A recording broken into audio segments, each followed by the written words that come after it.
Terus sekarang kita langsung lanjut aja ke pembahasannya Solana. Secara weekly dia itu bearish. Nah, panik kan weekly bearish di mana tuh bang? Weekly itu time frame yang sangat krusial guys, terutama buat para investor. Dan biasanya investor besar yang well gitu itu semuanya pakai time frame weekly gitu untuk analisa. Dan secara weekly time frame dia itu udah valid, dia closing di bawah, walaupun bisa dibilang ini fake out juga, tapi kalau secara structure ini dia closing di bawah gitu. Dan dia abis ke reject, bener-bener abis ke reject supply weekly ini.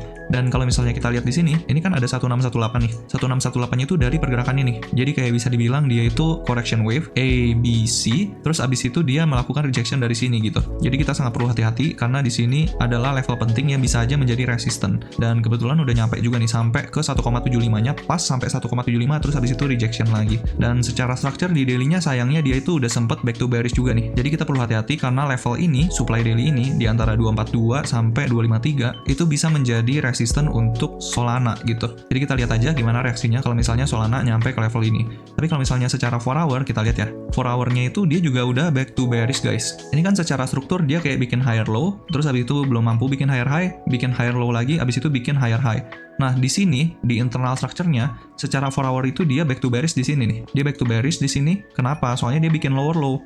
Nah, tapi sayangnya di sini itu kita nggak bisa bilang dia itu pullback, soalnya dia inside bar doang guys. Jadi kayak bisa dibilang di sini tuh dia one push ke bawah dan 4 hour-nya supply-nya itu ada di sini gitu. Kayak gitu ya untuk 4 hour. Jadi 4 hour-nya itu bearish dan untuk 1 hour-nya dia itu sebenarnya semi bearish ya. Soalnya apa? Secara internal structure, ini bisa lihat di sini ya. Dia tuh kayak bikin equal high gitu.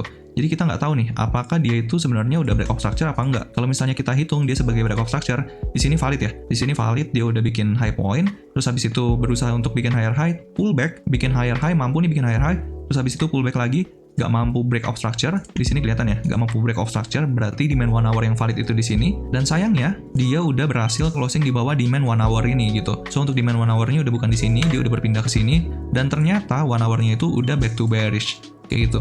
Dan di sini dia udah melakukan pullback ya. Jadi kita bisa tandain di sini supportnya. Dan untuk supply 1 hour-nya itu masih berada di sini nih. Kenapa di sini bang? Kok nggak di sini? Kok nggak di sini? Kok nggak di sini? Ini bisa dibilang dia one push ya ke bawah. Termasuk yang ini nih. Kenapa bang ini bukan pullback-nya? Soalnya kalau misalnya kita lihat di sini, ini bisa dibilang dia hanya inside bar aja guys. Dia berusaha pullback, nggak mampu dan akhirnya abis itu dia breakdown kayak gitu. So kayak gitu ya. Untuk 1 hour-nya dia udah back to bearish. Kita perlu hati-hati kalau misalnya dia ada rejection dari area ini.